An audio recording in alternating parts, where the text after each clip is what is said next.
Welcome to On This Day in Tudor History with me, Claire Ridgway. Now today I'm taking you back to King Henry VIII's reign. For On This Day in Tudor History, the 21st of October 1536, during the Pilgrimage of Grace Rebellion, Lancaster Herald, on nearing Pontefract Castle, encountered a group of armed peasants. The peasants explained that they were armed to prevent the commonty and church being destroyed, for they said no man should bury, christen, wed, or have beasts unmarked without paying a tax and forfeiting the beast unmarked to the king's use. Now, before I tell you what happened next, I'll explain who Lancaster Herald was and also what was going on during the rebellion at this time. The Lancaster Herald, or Lancaster Herald of Arms in Ordinary, to give it its full title, was and is an officer of arms of London's College of Arms.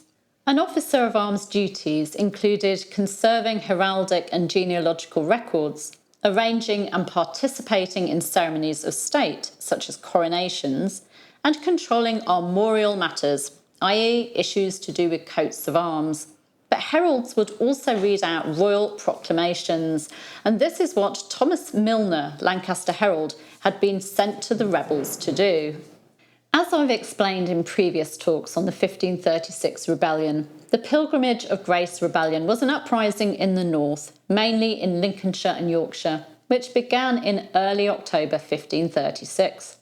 The rebels' grievances included the dissolution of religious houses, the rise of men like Thomas Cromwell and Richard Rich and their influence on the king and his government, and the promotion of churchmen who they saw as subverting the faith of Christ.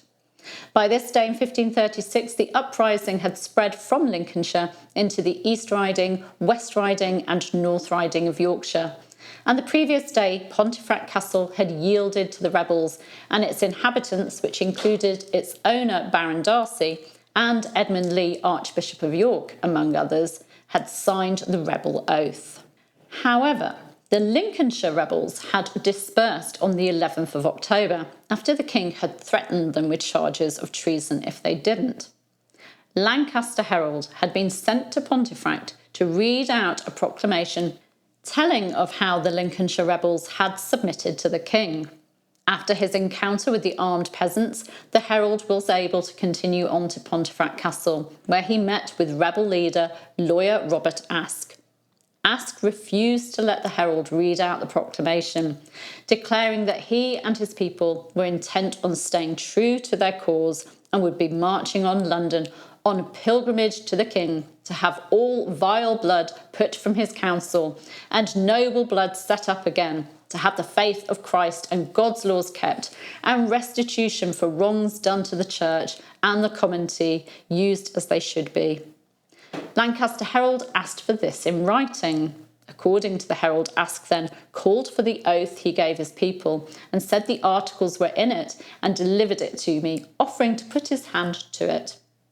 When the herald did ask him to put his hand to it, Aske did so, saying with a proud voice, "This is mine act, whosoever say to the contrary." Lancaster Herald reiterated that he was required to read his proclamation to the people, but Aske would not let him, and instead offered him safe conduct out of the castle and town. The rebellion came to an end when Robert Aske dismissed his rebels in November 1536, after King Henry VIII promised that their demands would be met and that they would all be pardoned. Unfortunately, the king went on to break those promises.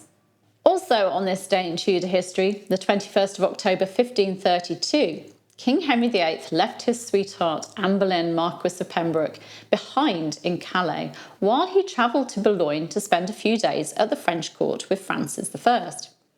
They had a bit of a bromance, really, with Henry calling Francis his beloved brother and Francis instructing his sons to be loving always to Henry. However, Anne Boleyn was disappointed with the situation. You can find out more about what was going on in last year's video. You'll find a link to that in the description.